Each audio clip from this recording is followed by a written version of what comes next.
ఆ అంశాన్ని ఉద్దేశించి నేను పాడాను. కానీ ఎంతమందికి అర్థమైందో మరి నాకు అర్థం కాలేదు. ఈ 2 వచనాలు 2 పాఠ్యభాగాలు చదివించాను. ఎవరైనా అర్థం చేసుకున్నారో? ఒకటి ద్వితీయోపదేశ కాండములో చదువుకున్నాం, రెండవది సంఖ్యాకాండంలో కూడా చదువుకున్నాం.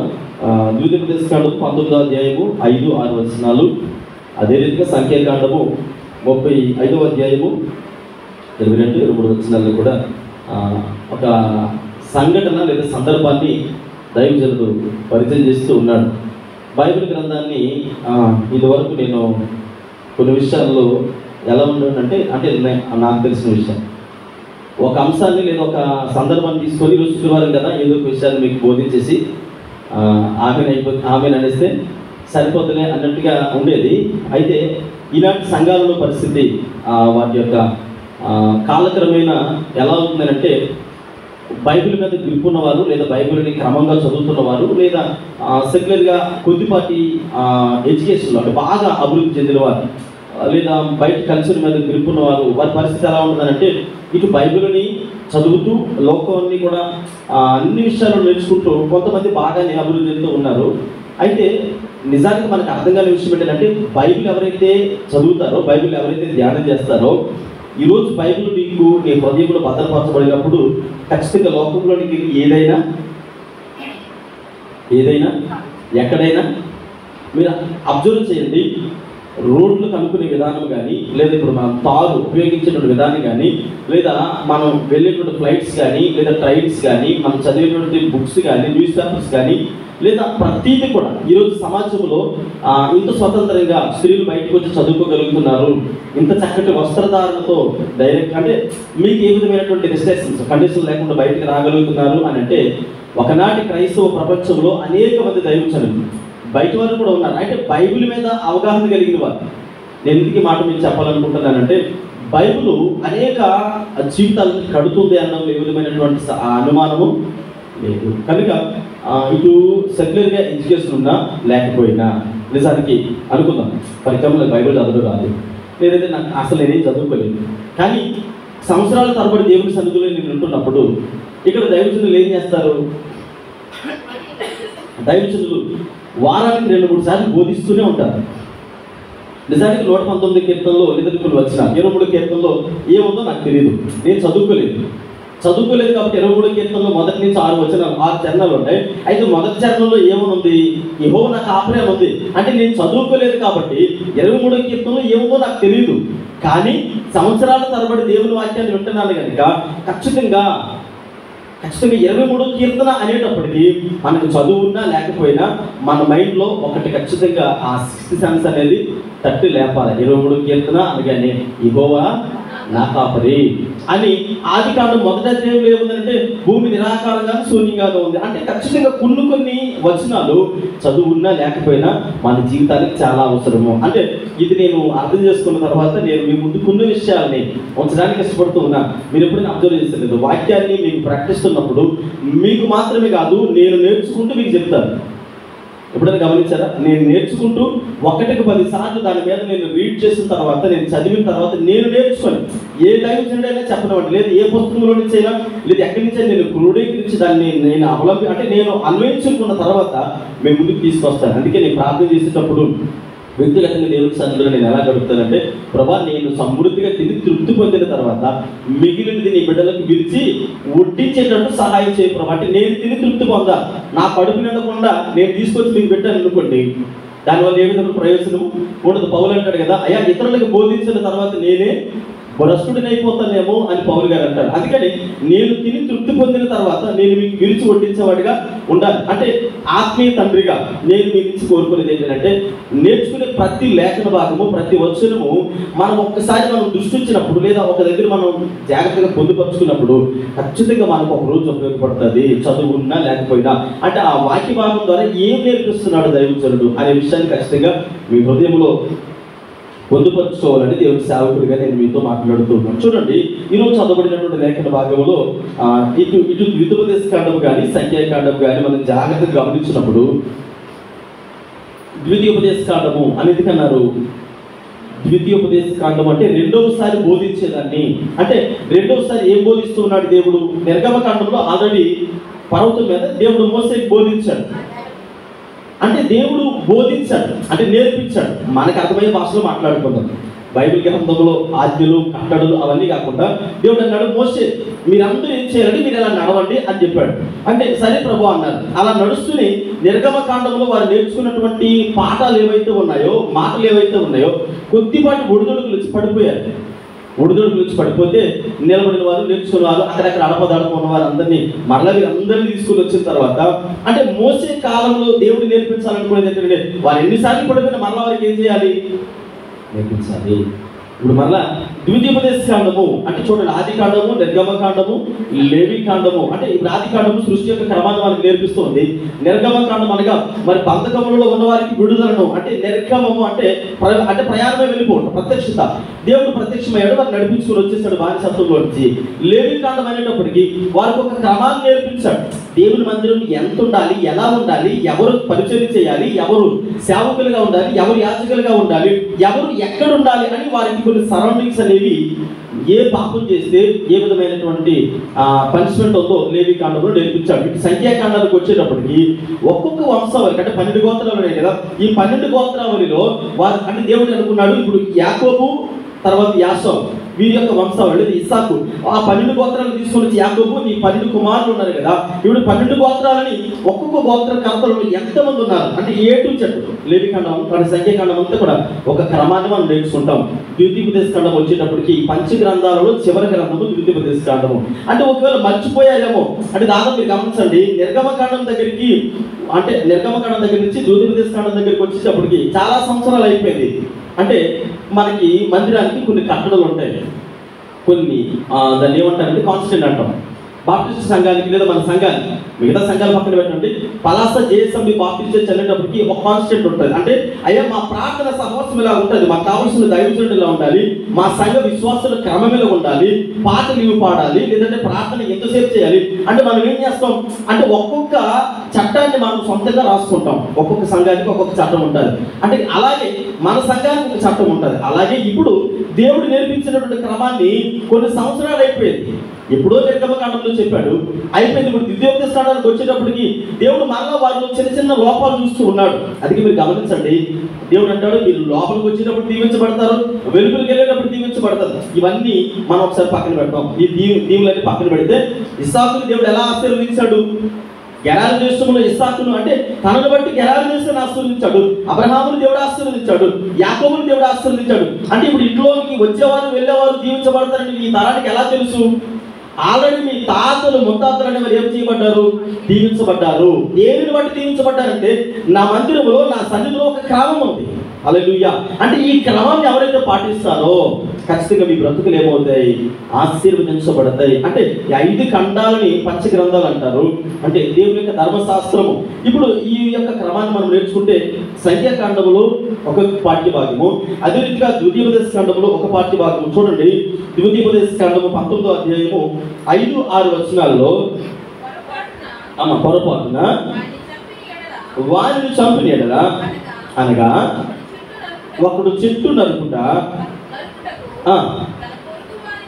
తన పొరుగువానితో కూడా అడవికి పోయి చెట్టు నరుకుటకు తన చేతితో గొడ్డలి దెబ్బ ఊడి తన పొరుగువానికి తగిలి వాడు చనిపోయాడు కదా, వాడు అంతకు ముందు తన పొరుగువాని యందు పాక పట్టలేదు కనుక విధి లేదు. మీరు గమనించండి, అంటే నిర్గమకాండంలో మనకి తెలిసింది ఏంటంటే పాత నిబంధన కాలం అనేటప్పటికీ కంటికి కన్ను పంటికి పన్ను అని ఇమీడియట్గా మనం స్పందిస్తాం. అయితే దేవుడు మోసేతో మరలా ద్వితీయోపదేశ కాండానికి వచ్చేటప్పటికి అంటాడు, అయ్యా ఇప్పుడున్నటువంటి జనాంగం అంటే తాతలు ముత్తాతలు తర్వాత వాళ్ళ కొడుకులు మనవలు ఇప్పుడు వచ్చేటప్పటికి జనరేషన్ మారిపోయింది కనుక మీకు అదే అపోహలు బ్రతుకుతున్నారేమో. అలా కాదు, నేనేం చెప్పాలనుకుంటున్నానంటే మీ తాతల కాలంలో మీకు అలా జరిగి ఉండొచ్చు, కానీ ఇప్పుడు జరిగినటువంటి సంఘటన నేను మీకు ఏం చెప్పాలనుకుంటున్నాను అని అంటే దేవుడు అంటున్నాడు, ఇదిగో అనుకోకుండా 2 వ్యక్తులు అడుగుకి వెళ్ళారు, గొడవతో కొమ్మనలుగుతూ ఉంటే అది సడన్గా ఊడి పక్కోడికి తగిలింది. ఇద్దరు కలిసి వెళ్ళారు. అంటే అతని మీద కక్ష కట్టి అడుగు తీసుకుని వెళ్ళలేదు, అతను చంపాలని వెళ్ళలేదు. అన్ఎక్స్పెక్టెడ్గా అది తగిలింది కనుక అతను హంతకుడు కాదు. ఈ విషయాన్ని గుర్తుపెట్టుకోండి. తర్వాత సంఖ్యాకాండము 35వ అధ్యాయము 22-23 వచనాలు. అయితే పగపట్టక హఠాత్తుగా వారిని పొడిచెను, వేసినను. చదవండి. చనిపోయినట్లా పగపట్టలేదు, హాని చేయకూడలేదు. కాబట్టి సమాజము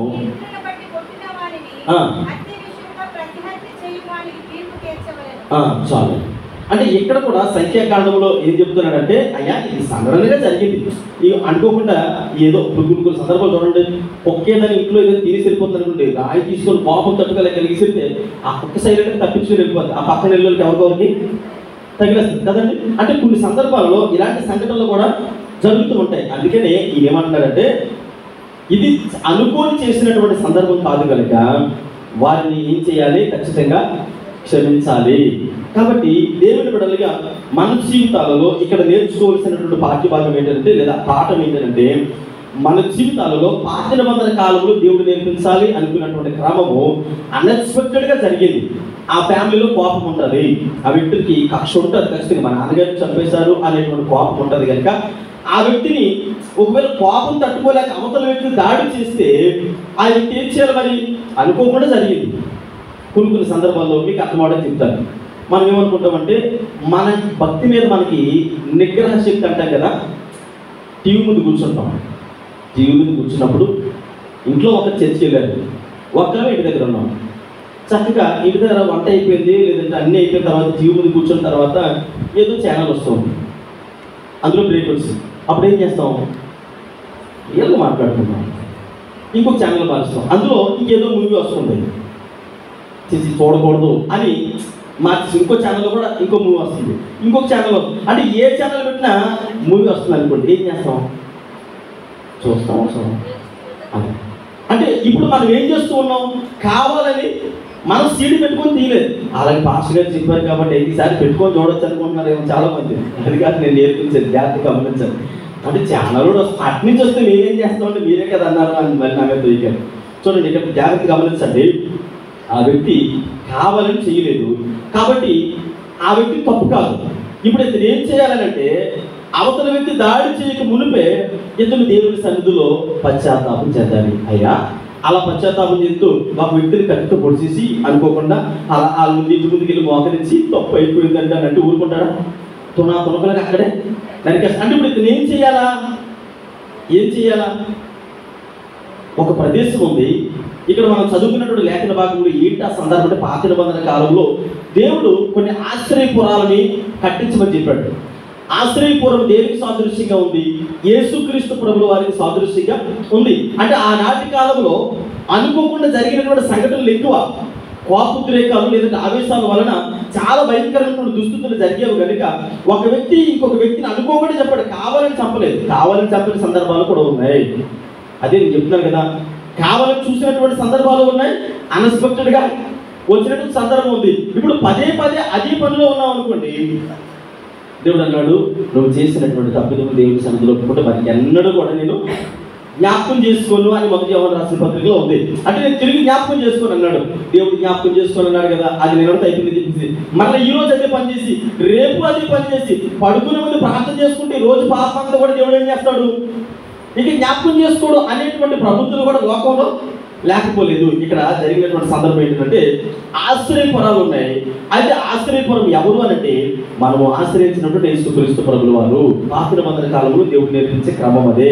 అంటే మీ తాతల కాలంలో మీకు తెలియలేనటువంటి క్రమము మీ ముందు ఒకటి ఉంది.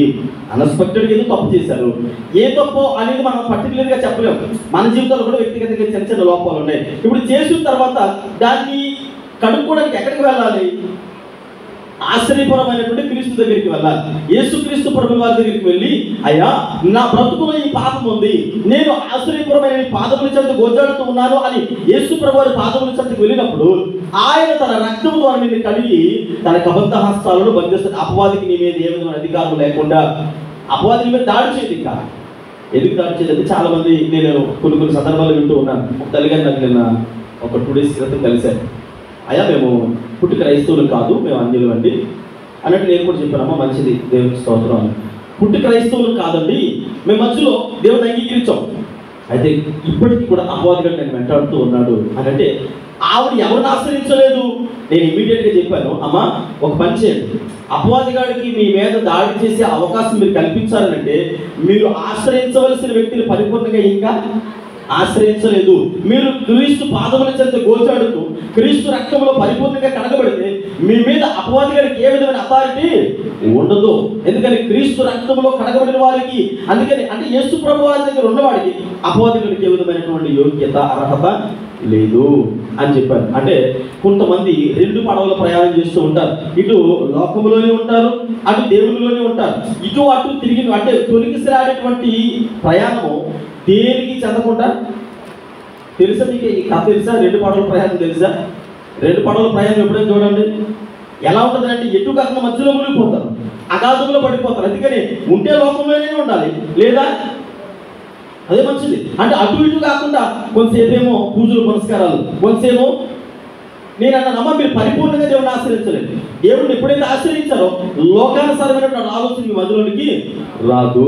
చూడండి, మనం దేవుడిని ఆశ్రయిస్తే మనకు వచ్చేటువంటి ప్రయోజనాలు ఏంటో కొన్ని విషయాలు నేను తెలియజేసి ముగించేస్తాను. చూడండి, మొట్టమొదటిగా ఆమోస్ గ్రంథం 5వ అధ్యాయం 6వ వచనం చదవండి. ఆమోస్ గ్రంథము 5వ అధ్యాయం 6వ వచనం. యెహోవాను ఆశ్రయించుడి, అప్పుడు మీరు బ్రతుకుదురు. చాలండి. ఇక్కడ ఆమోస్ గ్రంథం 5వ అధ్యాయంలో మొట్టమొదటిగా మనకి నేర్పించేటువంటి పాఠం ఏంటంటే ఆనాడు ద్వితీయోపదేశ కాండము ద్వారా కొత్త తరానికి, ఎవరా కొత్త తరం అంటే ఇప్పుడు మనం ఉన్నాం, సంఘానికి ఉన్నటువంటి కొన్ని నియమావళులు ఉన్నాయి, కొన్ని కట్టడలు ఉన్నాయి. 60 సంవత్సరాలు మందిరాన్ని ఆనుకుని ఉన్న వారికి సంఘ నియమావళి అనేది తెలుస్తుంది. మా మందిరానికి కట్టడం ఉందండి, ఈ నియమావళి ఉందండి అని అంటారు. ఇప్పుడు కొత్తగా ఓ 10 రోజులు అవుతుంది, 10 రోజులు అవుతుంది, లేదా ఒక నెల రోజులు అవుతుంది, వాళ్ళకి ఏం తెలియదు, సంఘ నియమావళి తెలియదు. అంటే నేను సంఘం గురించి మాట్లాడలేదు. ఆనాటి కాలంలో దేవుడు ద్వితీయోపదేశ కాండంతో ఏం నేర్పించాలనుకున్నాడంటే మనకి ఆశ్రయపురాలు ఉన్నాయి, తెలుసో తెలియకో తప్పు చేశారు, మీరు తప్పు చేసినప్పుడు ఎక్కడ పరిగెత్తుకుని వెళ్ళాలి? రక్షించబడడానికి ఆశ్రయపురంలోకి పరిగెత్తుకుని వెళ్ళాలి. ఆశ్రయపురంలోకి పరిగెత్తుకుని వెళ్తే మొట్టమొదటి విషయం ఏమంటున్నాడు? ఆమోస్ గ్రంథం 5వ అధ్యాయం 6వ వచనంలో మొట్టమొదటి విషయాన్ని నేర్పిస్తున్నాడు. చూడండి, ఆశ్రయపురంలోకి ఏం చేయబడతారట? యెహోవాను ఆశ్రయించుడి, అప్పుడు మీరు బ్రతుకుతారు. అంటే ఆశ్రయపురాలు ఎందుకున్నాయంటే మనం బ్రతకడానికి ఉన్నాయి. అర్థమవుతుందండి? తప్పు చేసేసాం, అనుకోకుండా చేసిన వారు కొంతమంది ఉంటారు, తెలిసి చేసిన వారు కొంతమంది ఉంటారు. ఎలా చేసినప్పుడు తప్పే కనుక ఇప్పుడు వీళ్ళు ఎక్కడికి వెళ్తే బ్రతుకుతారు? ఆశ్రయపురానికి వెళ్ళి. ఎవరు ఆశ్రయపురము? యేసుక్రీస్తు ప్రభుల వారే.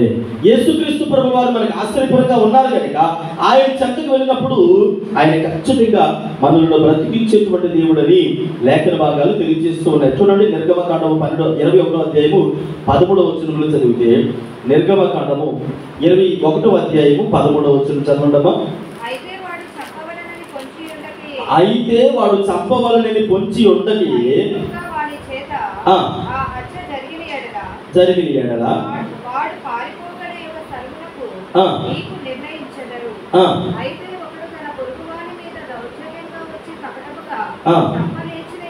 లేచిన ఎడల చాలు. అంటే ఇప్పుడు ఆశ్రయపురంలోకి వెళ్తే మనకి ఏముంది? సంరక్షణ, లేదా మనం బ్రతకడానికి అవకాశం అనేది ఉంది అని ఇక్కడ లేఖన భాగాల ద్వారా మనం నేర్చుకుంటూ ఉన్నాం. అందుకని యేసుక్రీస్తు ప్రభుల వారిని, అందుకని నా యందు విశ్వాసం ఉంచువాడు ఎలా ఉంటాడు అంటున్నాడు? ఎలా ఉంటాడు అంటే మన జీవితంలో నిజానికి మనం దేనికి అర్హులని ఒక వ్యక్తిని చెప్పిన తర్వాత ఏమంటారు? ఏమండి ఇతనికి ఖచ్చితంగా యావజ్జీవ కారాగార శిక్ష పడుతుందండి అంటారు. ఎందుకని? ఆశ్రయపురాలు. ఇక్కడ చూడండి, మనం జ్ఞాపకం చేసుకుంటే బైబిల్ గ్రంథంలో యోహాను సువార్త 3వ అధ్యాయం 36వ వచనంలో అంటాడు. యోహాను సువార్త 3వ అధ్యాయం 36వ వచనంలో ఒక చక్కటి మాట మనం జ్ఞాపకం చేసుకుంటూ ఉన్నాము. కుమారుని విశ్వాసం ఉంచువాడు నిత్య జీవము గలవాడు. కుమారుని విశ్వాసం ఉంచేవాడు దేనికి పాత్రుడట? నిత్య జీవం గలవాడు. ఈరోజు మనం నేర్చుకోవాల్సింది ఏంటంటే, మనం ఎవరి మీద విశ్వాసం ఉంచితే నిత్య జీవానికి వారసులు అవుతాం. చాలా మంది ఏమంటారంటే, నా జీవితంలో క్షమాపణ దొరకదండి. చాలా మంది అలా వారి జీవితాన్ని అర్ధాంతరంగా ముగించిన వారు ఉన్నారండి. దేవుని వాక్యాన్ని తెలిసిన వారే, దేవుని సన్నిధిలో పెరిగిన వారి వాక్యానుసారంగా ఎదిగిన వారి సైతము వారి జీవితాలను పాడు చేసుకుంటూ ఉన్నారు. అందుకని యోహాను సువార్త 5:24 కూడా మరొక మాట అంటాడు, నా మాట విని పప్పును వాని విశ్వాసం ఉంచేవాడు నిత్య జీవము కలవాడు అంటాడు. తీర్పులోనికి రాక వాడి జీవములోనికి ప్రవేశించడు. అంటే యేసుక్రీస్తు ప్రభువారిని ఆశ్రయించకుండా, ఆ యేసు ప్రభువారిని నమ్మకుండా, మీరు అంటే క్రైస్తవులైన వారికి ప్రత్యేకించి దేవుని బిడ్డలైన వారికి నేను ఎందుకు ఎంత నొక్కి చెబుతున్నానంటే, దేవుని బిడ్డ అని ఎందుకంటారు? ఏమంటే ఇప్పుడు నేను ఉన్నానండి, మా నాన్నగారి పేరు పాలరాజు గారు. నేను మా ఊరు వెళ్ళగానే నన్ను చూసిన వారు ఏమంటారు? పాలరాజు గారు అబ్బాయి వచ్చారంటారు, లేదంటే పలానా అప్పారావు గారు అబ్బాయి వచ్చారంటారా?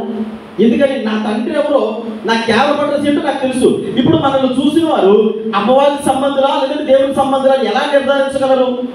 రెండు పడవల ప్రయాణంలో అంటే గోడ మీద పిల్లిలాగా అందుకే అటు లేకపోతే ఇటు అన్నట్టుగా ఉన్నాం అనుకోండి. ఇప్పుడు చూడండి, ఏదైనా పండుగ వచ్చింది అనుకోండి, మెల్లిగా ఎవరు చూడకుంటే ఇలా సీరసాట్ పెట్టుకొని వెళ్ళిపోయాను అనుకోండి, లేదు జేబులో ట్యాంక్ పెట్టుకుని వెళ్ళిపోయాను, ఈ జేబులో ఎత్తుకోళ్ళు అలా వెళ్ళిపోయి అటు తిరిగి వచ్చేసిన తర్వాత మళ్ళీ ఎప్పుడు పాక్షలు ప్రయాణం చేశాడు అలా అనుకోండి. ఇప్పుడు నేను దేనికి సంబంధించిన వాడిని?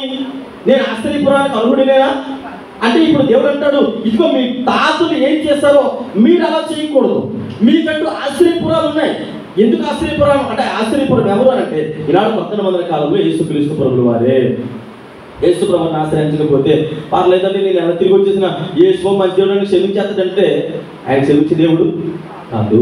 మీరు ఇంకా అపోహలో ఉన్నారేమో. అది అప్పుడు ఎప్పుడు 2024 సంవత్సరాల క్రితం అది అయిపోయింది. అది అప్పుడు ఇప్పుడు ఆయన క్షమించడానికి రావడం లేదు. ప్రకటన గ్రంథాలు అంటాడు ఆయన మేఘాలు అంటే రోషం కలిగినటువంటి దేవుడు, అగ్ని జ్వాలలోని నేత్రములు కలిగిన వాడిగా ఆయన రెండొచ్చులు కలిగిన ఖడ్గమును పట్టుకొని ఆయన సంహరించడానికి వస్తూ ఉన్నాడు. అత్తకి కోడలికి మధ్యలో, తండ్రికి కుమారుడికి మధ్యలో పగులు పెట్టడానికి వస్తున్నాడట. మీకు అర్థమవుతుందా? ఆయన క్షమాపణ కలిగిన అయిపోయింది ఆ కృపాకాలము. ఇప్పుడు ఇంకా పర్లేదు యేసుబాబు సాయంత్రం ఉంటున్నాడు అనుకోండి, ఇప్పుడు వెళ్ళి ప్రభువా నువ్వేమో రొట్టెలు వచ్చావు కదా, ఇప్పుడు ఏం వస్తావు అంటే ఆయన అంటాడు అగ్ని నేత్రములు కలిగినటువంటి వాడు వస్తువు అంటారు. అంటే మీరు జాగ్రత్త చదవండి, ఆయన కాముగా ఉరికిన దేవుడు. మీరు కొన చివరన ఆయన ఎలా ఉంటున్నాడు అంటే, మీరు నిజంగా చూడండి, దేవుడు మన జీవితాల్లో ఎందుకు ఆశ్చర్యపురాలు కనిపించారంటే, ఆశ్చర్యపురం ఎవరే కదా? యేసుక్రీస్తు ప్రభుల వారే. ఇప్పుడు దేవుడి మందిరానికి వచ్చిన తర్వాత కోడుకులు మునిగారు కొంతమంది. ఏ కొడుకు కోడి ఏం చేస్తా తెలుసండి? మీరు ఎప్పుడైనా చూడండి, నాకు అన్నీ అబ్జర్వ్ చేస్తారు. ఎలా ఉంటుంది చిన్నది, మనం పొరపాటున డోర్ తీసామనుకోండి అలా చూస్తుంది, మళ్ళీ కొనుమూసేది, మనం బయటకు లోపలికి మళ్ళీ కొనుమూసేది. అది కోడి నిద్ర అంటారు. అంటే దేవుని మందిరానికి వచ్చిన తర్వాత లేదంటే ఎక్కడికైనా ప్రార్థన సమావేశానికి వెళ్ళిన తర్వాత అంటే సగము భక్తి. ఏ పని మీద వచ్చామో, దేని కొరకు వచ్చాము. ఈరోజు దేవుని మందిరానికి వచ్చింది ఆశ్రయపురము. నువ్వు బ్రతికించుకోవడానికి, నీ పక్షాన్ని ఎవరు నిన్ను బ్రతికించరు, నేను నువ్వే బ్రతికించుకోవాలి అని అంటాడు కదా. చూడండి 5వ అధ్యాయం 5-6 వచనంలో చదువుకున్నాం కదా. ఆమోస్ గ్రంథము, యెహోవాను ఆశ్రయించుడి ఆయన మిమ్మల్ని బ్రతికించును. యెహోవాను ఆశ్రయించుడి ఆయన మిమ్మల్ని బ్రతికించును అని చదువుతూ ఉన్నాం. చూడండి మొదటి యోహాను రాసిన పత్రిక 5వ అధ్యాయము 11వ వచనంలో చదివితే అక్కడ మొదటి యోహాను రాసిన పత్రిక ఆ సాక్ష్యం ఏమనగా నిత్య జీవము దయచేసెను. ఈ జీవము ఆయన కుమారుని యందు ఉన్నది, అంగీకరించేవాడు చాలు. అంటే ఈరోజు మనం ఎక్కడికి వెళ్ళాలి? పాత నిబంధన కాలంలో ఆ కొత్త తరానికి దైవచంద్రుని మోసే నేర్పిస్తూ ఉన్నాడు, బాబు మీ తాతలు తెలియక తప్పు చేస్తుండొచ్చు, లేదా తెలిసి తప్పు చేస్తుండొచ్చు. ఇప్పుడు మళ్ళా రెండోసారి ఏం బోధిస్తున్నాడు దేవుడు అంటే, మీకు ఆశ్చర్యపురం అనేది ఒకటి ఉంది. మిమ్మల్ని మీరు బ్రతికించుకోవడానికి ఎవరు వచ్చి మిమ్మల్ని చేయబడుకుని బ్రతికించరు. ఇప్పుడు మనకు కూడా కొత్త నిబంధన కాలంలో మనకేం నేర్పిస్తున్నాడు దైవచనుడు? క్రీస్తు అని ఆశ్చర్యపురం ఉంది. ఆయన జీవమై ఉన్నాడు కనుక ఆయన చెంతకు పరిగెత్తుకొని వెళ్ళాలి. మన జీవం ఆయన దగ్గరే పొందుపరచబడి ఉంది. అలా కాదు ఇంకా నిర్లక్ష్యంతో ఉన్నాం అనుకోండి, మనల్ని బ్రతికించిన ఆదిగా ఎవరు కూడా ఉండరు. మన ప్రయాస, మన కష్టము మనకు తెలుసు, నాకు తెలుసు.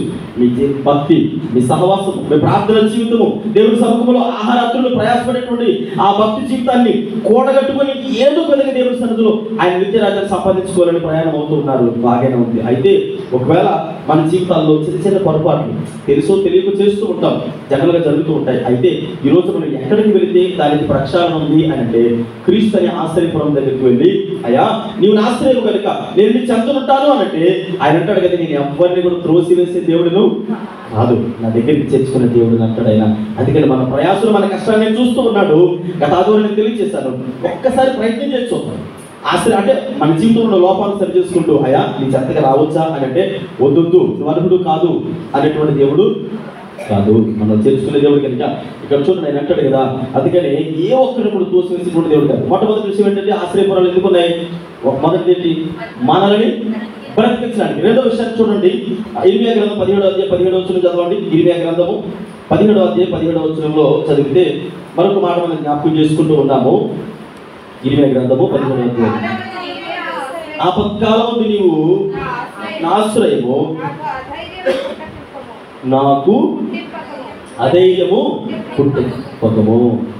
రెండవది, మనకు ఆయన ఎలా ఉన్నాడు?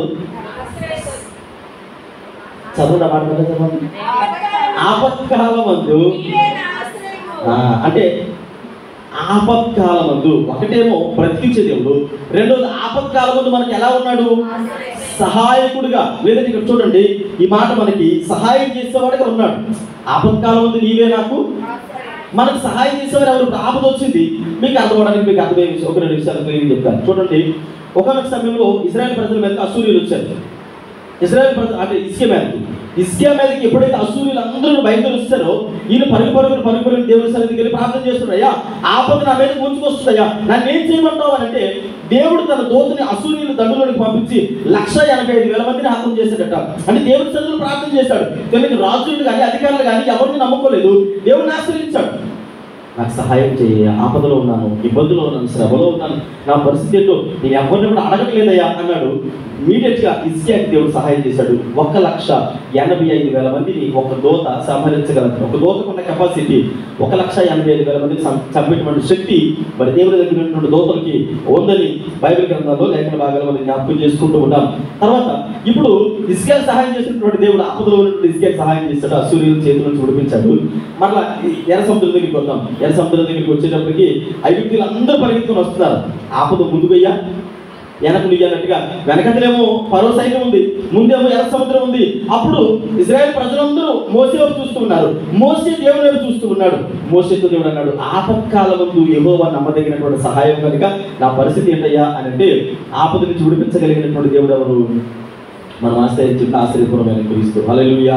అంటే ఆపదలో నుంచి విడిపించినటువంటి దేవుడిగా మనకు కనబడుతూ ఉన్నాడు. చూడండి, 91 కీర్తన భాగంలో చదివితే 1 నుంచి 7 చరణాల వరకు చదివితే మనకు తెలుసు.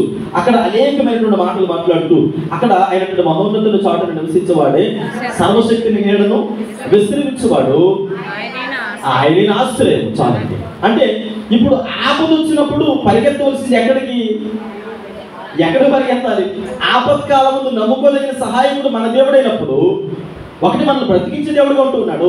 రెండవది అంటే ఆ కొత్త తరానికి నేర్పించేటువంటి పాఠము ఈరోజు మనకు కూడా దేవుడు అంటాడు, ఆపత్కాలం వచ్చింది కరెక్టే, ఖచ్చితంగా రాకుండా ఉండదు. ఆపత్కాలం వస్తుంది, ఆపద సడన్ గా వస్తుంది. ఆపద అనేది సడన్ గా వచ్చేది కదా. మనకి 3 రోజుల ముందు లెటర్ పంపించి నీకు ఆపద వస్తుంది అంటారా? రాదు. ఆపత్కాలం అనేది సడన్ గా వస్తుంది. అంటే ఆపత్కాలం నమ్ముకోదగిన సహాయకుడు ఎవరు? నీ భర్త కానీ, నీ పిల్లలు కానీ, లేదా నీ అధికారులు కానీ, నీ సంఘం కానీ, ఎవ్వరు కూడా నీ దరిదాపుల్లో కూడా ఉండరు. అది ఆపద అంటే. ఇశ్రాయేలు ప్రజలు ఒక్క తిప్పుకోకటి ఏం మాట్లాడడానికి లేదు. సైన్యము కత్తులు పట్టుకొని వస్తున్నారు. అసూరీయులు ఇస్కియా మీదకి వస్తూ ఇశ్రాయేలు ప్రజల మీదకి వస్తూ ఉన్నారు. వారు మాట్లాడడానికి లేదు. ఇంకా భయంకరమైన చూస్తున్నాం. ఈరోజు మన జీవితాల్లో కూడా ఆపద అనేది ఖచ్చితంగా ఎదుర్కొని ఉండొచ్చు, ఇక మీద రాబోవచ్చు. మేబీ ఆపదలో చిక్కుకొని సతమతమైపోతూ దేవుని సన్నిధిలో ప్రార్థన చేస్తూ ఉండొచ్చు. నీ కన్నిటిని, నీ వేదనని దేవుడు చూస్తూ ఉన్నాడు. ఆపత్కాలం ముందు ఆయన మాత్రమే నమ్ముకోదగినటువంటి సహాయకుడు కనుక మనం ఎవరు చాటున ఉండాలి? మహోన్నతుని చాటును నివసించేవాడు, సర్వశక్తిని నీడను విశ్రమించేవాడు, ఆయనే నాకు ఆశ్రయము. అందుకనే రెండవది మనకి ఆయన సహాయకుడిగా ఉంటూ ఉన్నాడని దేవుని సేవకుడిగా తెలియజేస్తూ ఉన్నాడు. చాలా విషయాలు ఉన్నాయి కాబట్టి క్లుప్తంగా నేను వివరిస్తూ ఉన్నాను. 3 విషయాలు జ్ఞాపకం చేస్తూ ఉన్నాను. మొదటిది, మనల్ని బ్రతికించేవాడు ఆశ్రయపురం చెంతకు వెళితే రెండవది మనకు సహాయం చేసేవాడు ఆపత్కాలంలో. మూడవది 2వ దినవృత్తాంతముల గ్రంథము 14వ అధ్యాయము 7వ వచనాన్ని చదువుకుందాం. 2వ దినవృత్తాంతముల గ్రంథము 14వ అధ్యాయము 7వ వచనాన్ని చదువుకుందాం. ఈలాగు ప్రకటన చేసిను, మన దేవుడైన యెహోవాను ఆశ్రయించినందున ఆయన మన మూడవది ఏం కలుగు చేస్తాడంటే నెమ్మది కలుగు చేసేటువంటి దేవుడు. ఈరోజు చాలా కుటుంబాల్లో నెమ్మది అనేది లేదు. ఎంత డబ్బున్నా, ఎంత ధనమున్నా, పేరు ప్రఖ్యాతులున్నా, ఎంత మనకి బయటికి ఎలా కనపడతామంటే అందరిలో నవ్వుతూ కనపడేవారంటూ ఉన్నారు. నలుగురితో ఉన్నప్పుడు చాలా చక్కగా, అంటే దుఃఖమంతా గుండెలు లోపల దాచుకొని చక్కగా నవ్వుని బలవంతంగా. ఈ మధ్య టీవీలో తేడాండి, నేను చూసినప్పుడు చాలాసేపు నవ్వుకున్నాను. నేను మా పాప ఏముంటుందంటే, ఒక ఆయన బిస్కెట్స్ తింటాడు, కంత్రి నవ్వు అంటాడు, ఇంకొకటి ఏదో వస్తుంది, ఇది రియల్ నవ్వు అంటే అనుకున్నది. అంటే యాడ్ జనాలు, అంటే మనుషుల యొక్క మనస్తత్వాలు లేదా ప్రజల యొక్క హావభావాల్ని కొన్ని సందర్భాల్లో వారి గ్రిప్పులోకి తెచ్చుకోవడానికి, అంటే ప్రతిదీ కూడా క్యాష్ చేసుకోవడానికి ఏం చేస్తారు అంటే, మనం ఎలా చూస్తున్నామంటే, మాస్టర్ గారండి మీరు టీవీ చూస్తారు కదండి, మేము అసలు కనీసం టీవీ దరిదాపులకు కూడా ఏమండి మీరు అంటే మా ఇంట్లో అసలు టీవీ లేదండి, మేము అందరం కూడా అప్పుడే దిగొచ్చిన దేవదూతలు అన్నట్టు చెప్తున్నారు కదండి. ఇది కంత్రి నవ్వు అంటారు. అంటే కొంతమంది బలవంతంగా అంటారు, ఇలా మొహం తిరగగానే వెంటనే అది నిజంగా వచ్చిన నవ్వు కాదు. ఎందుకని బలవంతంగా, అంటే అందరూ చుట్టూ ఉన్నారు కనుక మనం నవ్వకపోతే ఇతరులు ఏమనుకుంటారు, ఇతను నవ్వట్లేదు, ఇతను మనసులో ఏదో ఉంది అనుకుంటారు కాబట్టి అంటారండి. చాలా మందిలో మీరు ఎప్పుడైనా అబ్జర్వ్ చేయండి, కందిరి నవ్వేదో, నిజంగా నవ్వేటువంటి నవ్వేదో, మనస్ఫూర్తిగా నవ్వేటువంటి నవ్వేదో, ఏ కపటము లేనటువంటి నవ్వేదో మీరు ఎప్పుడైనా అబ్జర్వ్ చేయండి. కొంతమందిలో పట్టొచ్చినట్టు కనపడుతుంది. వారు బలవంతంగా నవ్వుతూ ఉన్నారా, లేదంటే ఇష్టపూర్వకంగా నవ్వుతున్నారా? టాప్ ఎగిరిపోతే ఇష్టపూర్వకంగా నవ్వమంటే కొన్ని సందర్భాలు మీరు ఎప్పుడైనా అబ్జర్వ్ చేయండి. అలా నవ్వితే ఏ కల్మసము లేదని అర్థం అనమాట. లేదు మామూలుగా అన్నాం అనుకోండి, మనసులో. ఇక్కడ చాలా కుటుంబాలు బయటికి ఎలా కనబడుతూ ఉన్నారు, బయటికి నవ్వుతూ కనబడుతూ ఉన్నారు, కానీ లోపల భయంకరమైనటువంటి ఆలోచనలతో, వేదనతో ఎవరికి చెప్పుకోలేక, ఎవరికైనా చెప్పుకుంటే చాలా కుటుంబాలు మీరు ఆలోచించండి. పిల్లల వలనో, భర్త వలనో, లేదంటే తోబుట్టు వలనో, లేదంటే అత్తమామల వలనో, కట్టుకున్న భార్య వలనో, ఆర్థికంగానో అనారోగ్యపరంగానో కొంతమంది ఉంటారు. బయటకు బాగానే ఉంటారు, లోపల శరీరంలో అనేక రకాల బలహీనతల ద్వారా, అయ్యా నేను ఎవరికైనా నా బలహీనత గురించి చెప్పుకుంటే బాగానే ఉన్నారు కదండి, మీకేంటి ప్రాబ్లం అని ఎక్కడ నవ్వుతారో అని ఆ బాధ అంతా గుండెలో దాచుకొని నెమ్మదితో ఉన్నట్టుగా నటిస్తూ ఉంటారు. ఇక్కడ పిల్లలు చూడండి, ఒక వాక్య భాగాన్ని మీకు చదివి వినిపిస్తారు. యెషయా గ్రంథము 26వ అధ్యాయము 3వ వచనము చదివితే అక్కడ ఒక చక్కటి మాట మనం జ్ఞాపకం చేసుకుంటూ ఉన్నాము. ఎవరి మనస్సు నీ మీద ఆనుకును వారిని పూర్ణ శాంతి గల వాడిగా చేస్తావు. అదే అధ్యాయం 11వ వచనం చదవండి. అదే అధ్యాయంలో, యెహోవా నీ హస్తము మెత్తబడి ఉన్నది కానీ చాలు. అంటే మనకు తెలుసు దేవుని యొక్క కోపము, దేవుని యొక్క ఉగ్రత, ఆయన ఆవేశం మనకు తెలుసు. అయితే దేవుడు మన జీవితంలో ఏం చేయాలనుకుంటూ ఉన్నాడంటే, మనం దేవుడిని ఆశ్రయించాం. తండ్రికి తల్లికి చాలా కోపం ఉంటుంది, నువ్వు నా మాట వినలేదు, నేను చెప్పిన మాట వినలేదని కసిరేస్తాను. కానీ మనలో పదే మనం వెళ్ళి నేను తప్పు చేశాను, నాకు నువ్వు తప్ప వేరే దిక్కు లేదని ఎప్పుడైతే తండ్రి మీద పడిపోతామో, తండ్రి పాదముల చేత ఆయన నెట్టి వేస్తున్నా మళ్ళా మనం పట్టుకుంటామో ఏం చేస్తాడో తెలుసా, ఇంకా ఈ చేతితో కొట్టడానికి ఇష్టపడ్డాడు. మీరు కొట్టేటప్పుడు చెయ్యి చాలా గట్టిగా ఉంటుంది, నరాలన్నీ బిగించి కొడతారు, గట్టిగా ఎలా కొడతారు కదా. ఆ తర్వాత దగ్గరికి తీసుకునేటప్పుడు చూడండి, మీరు ఎప్పుడైనా మీ తండ్రి కానీ మీ తల్లి కానీ చేయాలి, మీరు ఎప్పుడైనా స్పర్శ చేసి చూడండి, అది చాలా స్మూత్గా ఉంటుంది, మెత్తగా ఉంటుంది. అంటే తన ప్రేమంతా కూడా చేతిలోకి తీసుకొని తన గుండెలు కట్టుకుంటాడు. అలా చేయకూడదు కదమ్మా అంటాడు. అంటే దేవుడు మన జీవితాలు ఏం చేయాలనుకుంటూ ఉన్నాడు. నెమ్మది లేనటువంటి జీవితాలతో కుమిలిపోతూ ఉన్నావు, నెమ్మది లేనటువంటి జీవితంతో వేదన చెందుతూ ఉన్నావు. అయితే దేవుడిని తన ప్రేమతో దగ్గరికి తీసుకొని తన మీద ఆదుకున్నావు కనుక నీకు నెమ్మదిను కలిగిస్తూ ఉన్నాడు. పిల్లలకు చాలా విషయాలు ఉన్నాయి, 3 విషయాలు మాత్రం తెలియజేశారు. ఏంటంటే, యెహోవాను ఆశ్రయించడం అనేది పాత నిబంధన కాలంలో అంతకుముందు పితరులు ఎవరైతే ఉన్నారో వారి జీవితాల్లో కొంతమంది తెలిసి తప్పులు చేశారు, కొంతమంది తెలియక తప్పులు చేశారు. తెలిసి చేసినా తెలియక చేసినా ద్వితీయోపదేశకాండానికి వచ్చేటప్పటికి ఒక కొత్త తరం అనేది ఉంది. వారి యొక్క తరం అనేది ఉంది కనుక వారికి దేవుడు మరలా చెప్పాలనుకున్నాడు. మీ ముందు ఆశ్రయపురాలు ఉన్నాయి, మేబీ మీ తాతలు మీ తండ్రులు మీకు చెప్పారు లేదు నాకు తెలియదు, కానీ ఇక్కడ ఆశ్రయపురాలు ఉన్నాయి అని వారికి చెప్పారు. అప్పుడు వారికి కొన్ని రూల్స్ అండ్ రెగ్యులేషన్స్ నేర్పించాలి. ఇదిగో మీకు తెలుసో తెలియక చేస్తే మిమ్మల్ని మీరు కాపాడుకోవడానికి ఆశ్రయపురంలోకి వెళ్తే మీరు బ్రతుకుతారు అన్నాడు. రెండవది, మీరు ఏం చేయబడతారు, మీకు సహాయం చేసేవాడు అక్కడ ఉన్నాడు అన్నారు. మూడవది, మీకు నెమ్మది కలుగుతుందని అక్కడ 3 విషయాలు నేర్పించారు. అదే పాఠము కొత్త నిబంధన కాలంలోకి వచ్చేటప్పటికి మనకేమి నేర్పిస్తున్నాడంటే, అక్కడ ఆశ్రయపురమైనటువంటి క్రీస్తు కొత్త నిబంధనలో మనకు ఆశ్రయపురంగా ఉన్నారు. ఈరోజు మనం క్రీస్తుని అంగీకరించే కనుక తెలుసో తెలియకో చిన్న చిన్న విషయాలు మన బ్రతుకులో ఉంటాయి, చిన్న చిన్న తప్పులు జరుగుతూ ఉంటాయి, మీకు జరుగుతున్నాయేమో. ఇప్పుడు మనం ఏం చేయాలి? బ్రతకాలంటే ఖచ్చితంగా ఆశ్రయపురమైన క్రీస్తు దగ్గర పరిగెత్తుకొని వెళ్ళాలి. మనకు సహాయం కావాలి. ఆపత్కాలంలో నమ్ముకోదగిన సహాయం ఆయనే కనుక ఆయన దగ్గరికి వెళ్ళాలి. ఎవరి దగ్గరికి వెళ్ళినా మనకు సహాయం చేసేవాడు ఎవరు కూడా ఉండరు. మూడవది, మన జీవితంలో కుటుంబంలో నెమ్మది కావాలంటే ఆశ్రయపురమైన క్రీస్తు దగ్గరికి మాత్రమే ప్రయాణించాలి. కనుక ప్రార్థన చేద్దాం, దేవుని సముఖంలో అడుగుదాం దేవుడిని, అయా నా జీవితంలో నా యొక్క కుటుంబంలో ప్రభువా, అయా ఎదుగు తండ్రి నాకు ఆశ్రయమైనటువంటి దేవుడు నీవయ్యా. నా జీవితంలో ప్రభువా మీరు తప్ప నాకు వేరే ఆధారం లేదు ప్రభువా. అయ్యా నా జీవితంలో నేను పడిపోయి చెడిపోయి దిగజారిపోయినటువంటి బ్రతుకులో ఉన్నప్పుడు ఆశ్చర్యపూర్వకంగా అయ్యా నా పక్షముగా నిలబడినటువంటి దేవుడు తండ్రి మీకు వందనాలు. ఆనాడు పాత నిబంధన కాలంలో ఆ ప్రజలకు నేర్పించినటువంటి దేవుడు ఈ రోజు నేను నాకు కూడా నేర్పిస్తూ ఉన్నా. కానీ నా వ్యక్తిగతంగా నేను ఎక్కడికి పరిగెత్తాలో నాకు తెలియదయ్యా. ఆపదలో, శ్రమలో, ఇబ్బందులు ప్రభా, మరణ పడకల్లో ఉన్నప్పుడు నేను ఎవరిని ఆశ్రయించాలో నాకు తెలియదు దేవా. అయ్యా పేరుకు మాత్రమే సందులో ఉంటూ ఉన్నాను. అయ్యా నాకు క్రమాన్ని నేర్పిస్తున్న రీతిని బట్టి మీకు వందనాలు. దేవుడిని అడుగుతాం మన జీవితాల్లో ప్రార్థన చేసుకున్న దేవుడి సముఖంలో దేవుడి పాదముల చెందుకు వచ్చేస్తాం. నా వ్యక్తిగత జీవితాన్ని